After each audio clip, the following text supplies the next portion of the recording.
نفس تازه نوروز مبارک شود. جشن فرخنده و فیروز مبارک شود.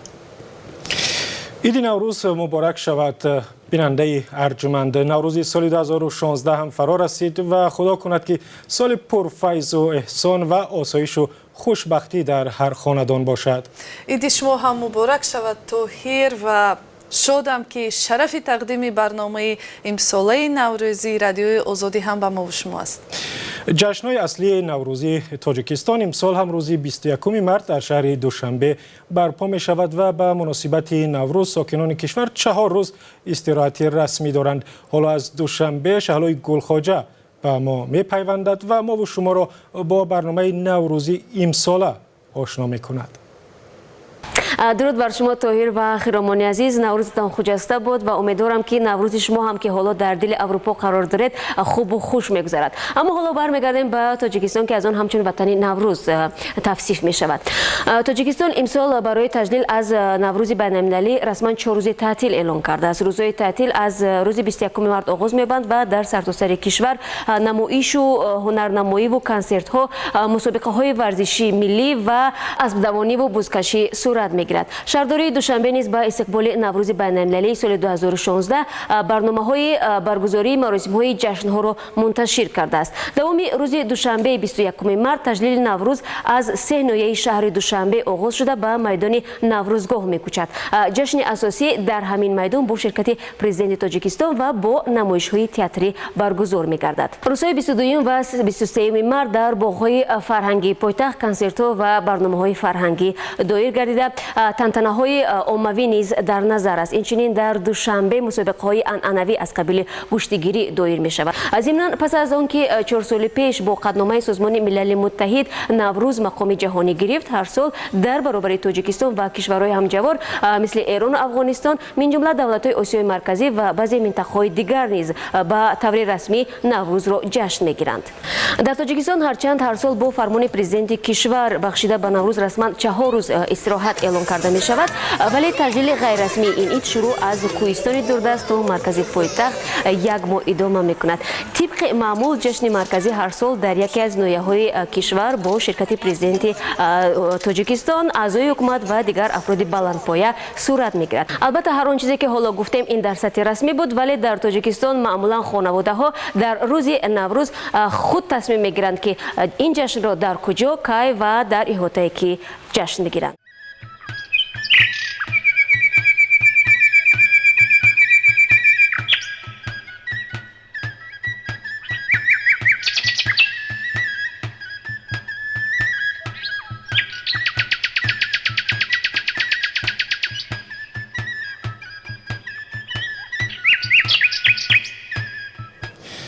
برنامه نوروز آزادی ادامه دارد، ولی نوروز بدون سومنک معنا ندارد. همین طور خیرمان؟ همین طور طاهر. البته و غذایی که 1000 ساله ها تهیه می شد امروز هم یکی از رکنهای مهم نوروز به شمار می رود و امروز این غذا را یا تهیه این غذا را به ما نفیسه نیازی نمایش می دهد. بسم الله الرحمن الرحیم. الحمدلله رب العالمین الرحمن الرحیم مالک یوم الدین. ایاک نعبد و ایاک نستعین اهدنا الصراط المستقیم صراط الذین انعمت علیهم غیر المغضوب علیهم ولا الضالین. سبحان ربک رب العزة عما یصفون و سلام علی المرسلین و الحمدلله رب العالمین. آمین.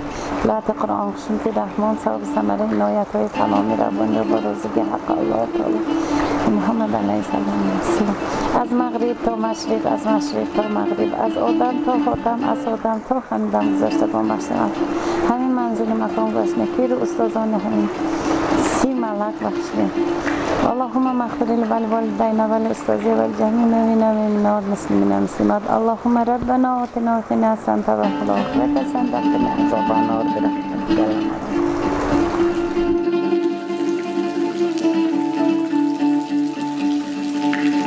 قرآن خواندن برای روی ارواح گذشتگان این همین 30 ملک بوده است. 30 ملک نیست، 30 ملک. از 30 ملک آمده شده که این وای سملک. سمنک بهار همین با آغاز بهار سمنک میکنن. ما برای همین اول قرآن کتی سر کردیم سمنک کردن، بعد خرید کردیم گندمی سرخه خرید کرده، بعد من همین یک تا تازه میکنیم. باید که بین این با گندمی شکستگی نباشد، شکستگیش باشد، چرکش باشد و تلخ میشد، ترش میشد. اکنون گفته اینا تازه کردیم، همه چرکو رایحاش آدمای تازه و طهارت سمنک میکنن. هر خیل چیزهای چرکین آدمهای کسل باید که نبینن. نیتهای نغز میکنن، روزکای نغز خدا رساند. دخترکام و یا پسرکام و یا فرزنده و یا جمله امت کلمه گویه تمام جهان به پناهش نگاه داره. اکنون گندم من تازه کردیم، من یکون چرک نموند، شکستگیش نیست. تازه کردیم گندم میگیریم میشیم.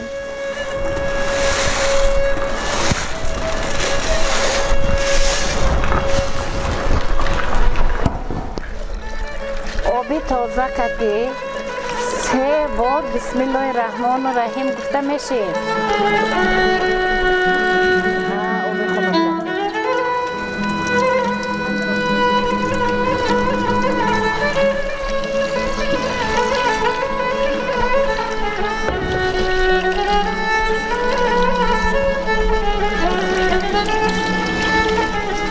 آبی شیرو گرم می اندازه.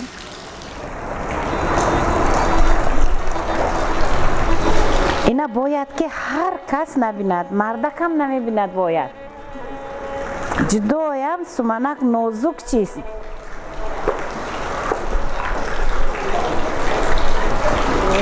سمنک و گندم اکو میداریم یک جایی گرم که تاری که میمونه. این 2 3 روز نیستد. در آب بگه همین آب شیرو گرم بگه میریزیم. اینا با میشویم با یک بار برای که اگر اینا آبش عوض نکنیم اگر ترش میشه. اینا میریزیم آبش بگهی. بعد سحر با همین وقت با آب ریخته با آب گرم کتی آبش عوض کرده میستیم. سحر بگه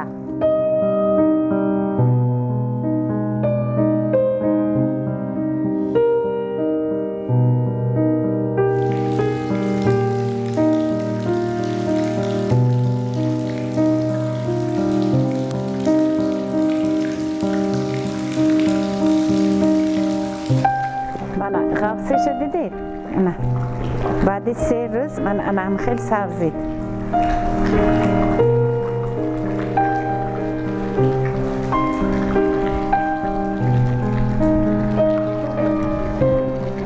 همین 3 روز سحر بگه آب چوشیدیم. سحر آبش میچوشید میریزید بگه با میگیرید آب میریزید با و همون داکه پوشیده بمونید. من 3 روز من خیلی سبزید. 1 هفته شد باران باریساده است. این بسیار برای سمنک ما باران است. ما تگی باران با میمونیم. اگر تگی باران با استاد و خوشرو می سبزد و با لذت می شود. من اکنون سمنک ما تیار شد. این سمنک ما 3 روز تر کردیم. آب دادیم سحر آبش عوض کردیم بگه آبش عوض کردیم. شما میبرید این سمنک با همکاراتون تیار کرده میچشید.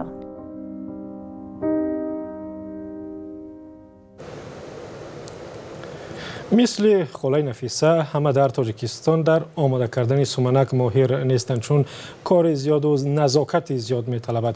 همین طور نه خیرم؟ بله طاهر البته واقعا آماده کردن سمنک شیرینی اصلی نوروز آسان نیست چون برای آن کمش 2 هفته لازم بوده است سر از ماندنی گندم طوری در این گزارش دیدیم تا پختن آن.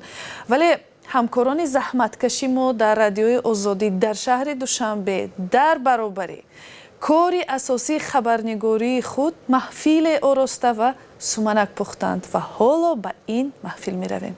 حالا از همین سبزه ما به نظرتون چقدر سومنک میآید؟ یعنی درست دمیده است یا که خیلی خوشرو آمدگی سبزتون خوشرو ماندگی همش شرایط خوشروه کمتر علبشم بلند شده اینکی.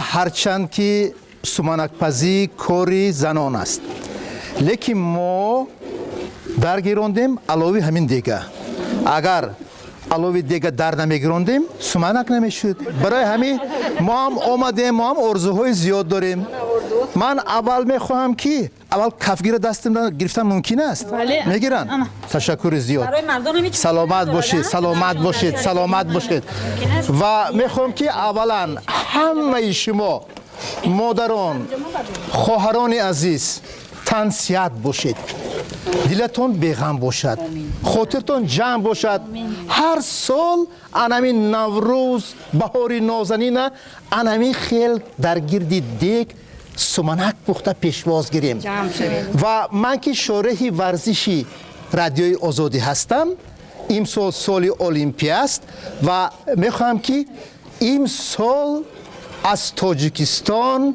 در ریو دی ژانیرو برزیلیا جایزه‌دارهای بازی‌های المپی به کمال رسند.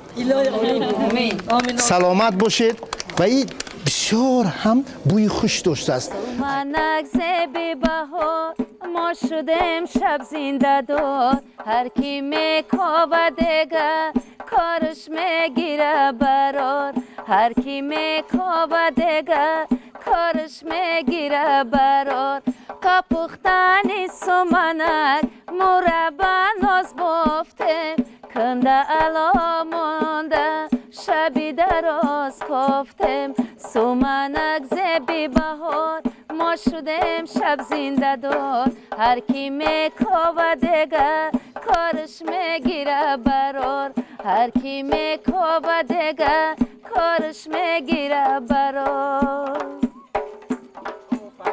خب جان گفته بودید که سومنک اگر همین که کمی سرخ شد البته این نشون این است که پخته رسیده است چقدر سازی میشه شدگی اینا که میبردارم شما بچه‌ها کلیوی چش کنم ممکن است البته چشیدن جوان مردان نزدیکتر بیاید مرحمت مرحمت کی خواهشمند سومنک آزادی مرحمت به به به به دستتون درد نکند همکاران عزیز خورشید جان من یک تکلیف دارم بله همین سومنک با مزه‌ای که ما امروز همراه پختیم خواهش میکردم که از همین سومنک به همکاران عزیزمون که در پراگ هستند فرستانیم آنها هم لذت برند نوش جان کنند همکاران عزیز بار دیگر از همه شما تشکر میگیم که در این جمع آمد در این معرکه شرکت کردید و میگیم که ای خداوندی زمین و آسمان تا به نوروزی دیگر ما را رسان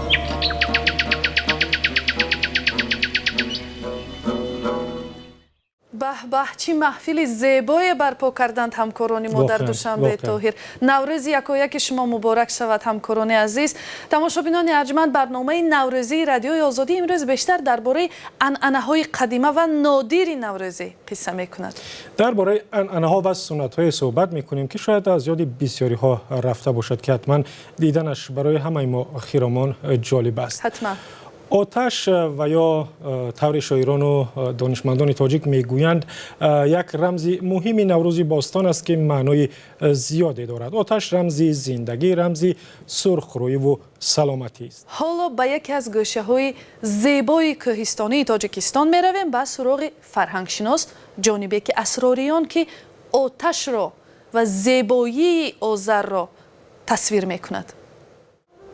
نوروز عید سر سال است. наврӯз ин эҳёи табиат аст, зинда шудани ҳамаи мавҷудот ва дубора рӯ овардан ба зиндагӣ аст, ба зебогиҳои зиндагӣ, ошноӣ ба зебогиҳои зиндагӣ аст. ва мавзӯи суҳбати мо ин хоҳад буд ки вақте ки оташ мегиронданд, аз кадом намуди чӯб оташ мегиронданд. Он даврон низ дар боғистонҳо хеле зиёд буданд дарахтоне мисли себ, шафтолу, зардолу, олу, олучабандак ва ба ҳамин монанд чизҳои дигар. вале дар оташи наврӯзӣ истифода мешуд дарахтоне ки аслан муқаддас буданд. Дарахтоне ки дар оини пешин муқаддас буданд, бурс, тох ё туғ мегӯем ки серсола ҳастанд ва заранг ва гоҳо бед. Бедро низ истифода мекарданд. ба хотири он ки агар бурс ин бӯи хуш бидиҳад, бед аслан ки бӯй надорад, ба хотири бӯяшон дар баромадан бадбӯй набудан истифода карда мешуданд. чун гуфтам дарахтони себ истифода намешуд. аслан аз дарахтоне истифода бурда мешуданд ки серсола бошанд ва хушк шуда бошанд. акнун мо мероем барои чуне ки дар қадим мегуфтанд барои шукуфон кардан ё хандон кардани оташи наврӯзӣ.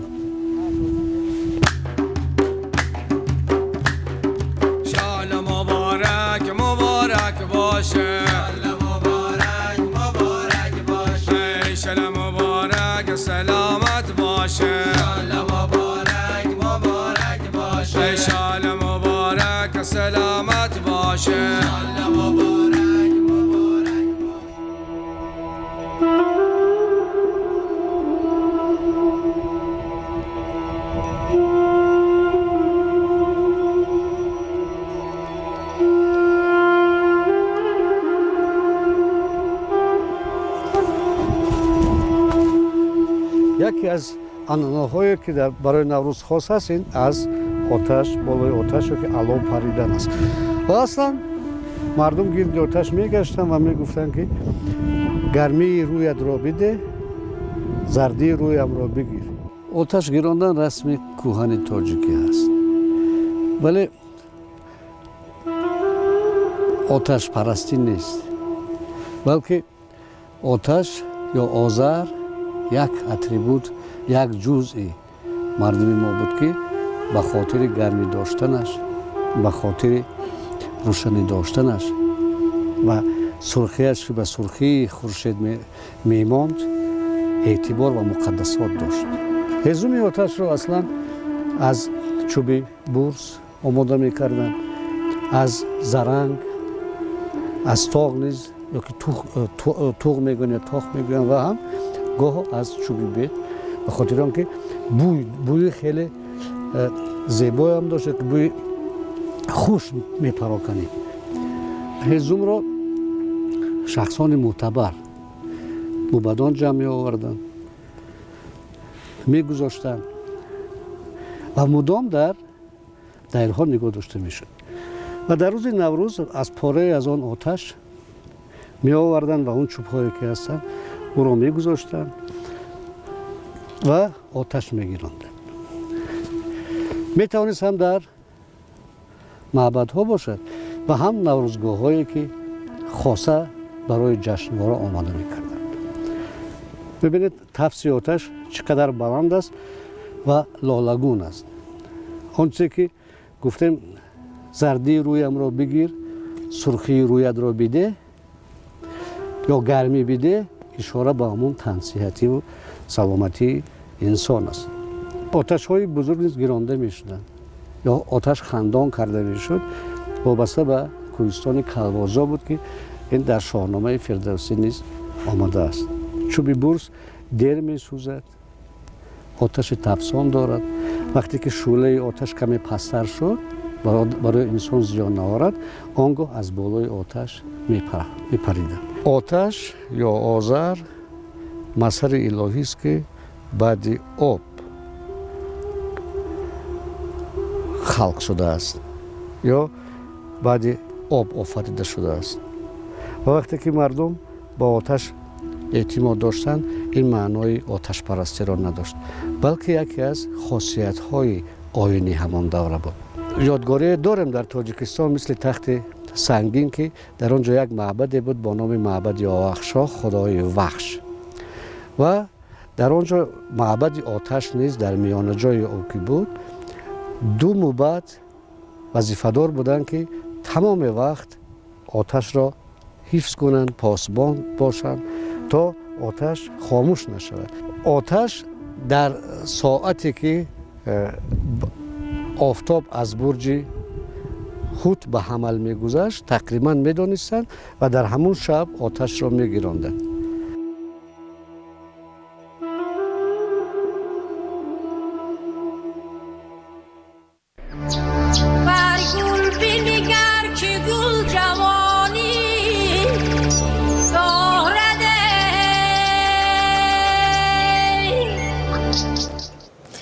ضمناً زبانه‌های سرخ گلشن نوروزی یکی از ابرزهایی است که نقاشان تاجیک هم در آثار نوروزی خود تصویرش کردند. موضوع نوروز بخشی از ایجادیات مصوران تاجیک است که در آستانه جشن به تماشایشان می‌رویم. 7 رنگ نوروز در نقاشی‌های تاجیک. من یک روز در چین رفتم در کوچه شهر دوشنبه که همینطور دختران بودم که من او را دیدم. بعد همین کمپیس بسری من 3 دختر هست و یک دختر دیگر خیلی مخفی هست نیست. در اینجا در میون همین کمپوزیسیون دختری هست که نوخوندار است، یعنی بهار انگشترین خود را نشان داده است به دوگانه‌هایش در حیرت حوض خود ایستادند.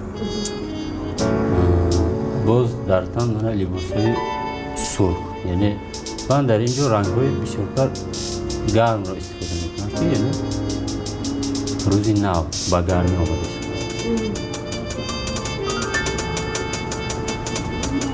بله، نوروز جشن طبیعت است، جشن زیبایی است و باران تراوت است، شادابی است. به می خاطر هر هنرمند، شاعر، هر کس دیگه نمیمانه که آرام بشینه. حتما من طرز کاری که من انجام میدم بیشتر خوشنویسی است که اشعار موافق به نوروز من نوشتم و همراه با نقاشی و براتون میخوانم. اینجا یک دو بیتی نوشته شده که دو بیتی نوروزی است. نوروز و نوبهار و خزانت خجسته باد، چنگ اجل ز دامن عمرت گسسته باد. آبی که خضر میخورد از چشمه حیات، روی مبارک تو بدان آب شسته باد. اصلا برای چی در اینجا چهره‌های بانوان عمیق یا که دقیق نشان داده شده است. مقصد از آن بود که نقطه اولین یا که نقطه موضوع این لوحه نه اینکه بانوان یا که چهره اینها سمنک رو در بر میگیرد. پیش خود من مقصد گذاشتم که اگر چهره های اینا رو من عمیق عیان میکردم ممکن بود که اثر خیلی بیام ساده تر میشد. برای همین من اینا میگم که انا تماشابین یا که از نگاه دیگر گویم بگذار همون تماشابین فقط در فکر خود همین رو حس کند که این آیا زن جوان بود یا که یگان وای بود، همین رو در نظر یا میان سال بود. برای همین من فکر میکنم که چهره در اینجا نشان دادن نه اونقدر مهم بود. بسیارتر کارهای من با رنگ‌های تمپره کار کرده میشد و گوهش اکوارل، رنگ‌های آبی. این رنگ‌ها اکم صفتش همین که بعد از اون که من کار را تمام کردم این طبق را من چندین بار لاک میکنم برای اینکه این رنگ‌ها از طبق رونده نشود و طبق عمری دراز بیند. در این مینیاتюра من بسیارتر نشان دادم که فصل بهار، کبوتی، گل‌ها، رنگ‌های زیبا، رنگ‌های بلند، برای اینکه در بهار همه میشکفد. چون که بهار گل‌ها میشکفد، برای من نشان دادم که زن‌ها هم گویا که گل‌ها بر این رنگ‌های سرخ و زرد، رنگ‌های بلندی زیبا برای نشان دادن من استفاده می‌کنم. تکرار این برابر مرگ است و هر یک ایجادکار باید که در همه دور و زمان در هر لحظه باید آموزش نو کند. فکری نو کند عموما زندگی در یک جا قرار نمیگیرد هر لحظه در تحول است در تغییرات است برای مرد ایجادکار یا زن ایجادکار عموما فرقش نیست کسی که نباشد ایجادکار است هر لحظه و هر دقیقه و اگر هوشیار و بیدار باشد برای او نوروز است با آن نگاه نکرده که ما مثال جشن نوروز استقبال میکنیم برای همین وی همیشه کوشش میکند که امون نظر تفکرات دید خدا به مردم پیشنهاد کند و مردم با حیات دوستی وی بیشتر جلب کند که مردم حیات دوست باشند و من نظری خاصه داشته باشند همیشه در جستجو باشند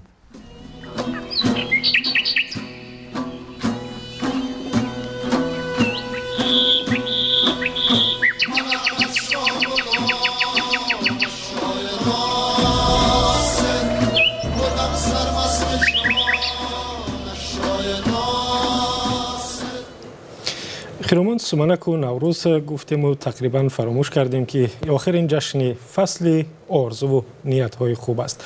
مثلا خودت در نوروز چه آرزو داری؟ من البته آرزو دارم که مادرم، پسرم و همه دیگر عزیزانم سلامت و خوشبخت باشند، تاجیکستان آباد و شکوفان باشد و همه بدبختی ها دیگر در سال گذشته بمانند.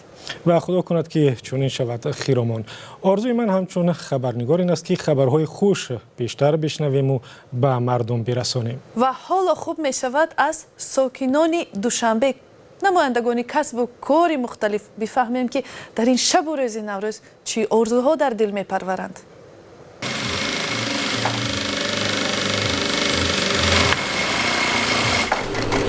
من بهار دوست می دارم برای چی کاروی من در بهار نغزای. من دو سالشت کار میکنم در دوزندگی زمستان کاروی ما نغز نیست. در بهار مزاجان ما بسیار میشوند، کلینت ما بسیار میشوند، دخترها کرتا بسیار میارند. برای این کار من بهار دوست میدارم. خونه ده همه کسا جمع میشویم بهار ده خونه خیش تبور میریم. برای این کار من بهار به حد نغز میبینم.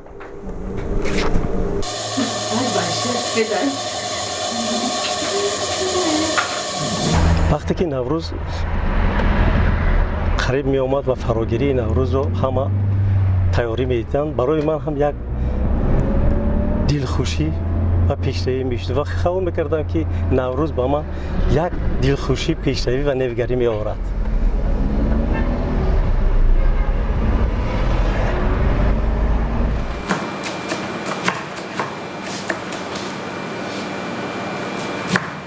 من این نوروزی رو از دیگر نوروزی ها بسیارتر انتظار بودم، چون که من از خونه وعده دادن که در این نوروزی تو رو اویلادار میکنم. اصلا نوروز انتظاری ما این نوروزی یک سال نو دختران زیبا میشن وقتی کرتای اطلس در بر میکنن. این یک زیباترین ایراد فقط دیدن در کار تماشا. من خدمت زیبایی را بسیار دوست می‌دارم، به حد دوست می‌دارم. می‌فهمم که همه وقت همین خیلی باشد، همه وقت بهار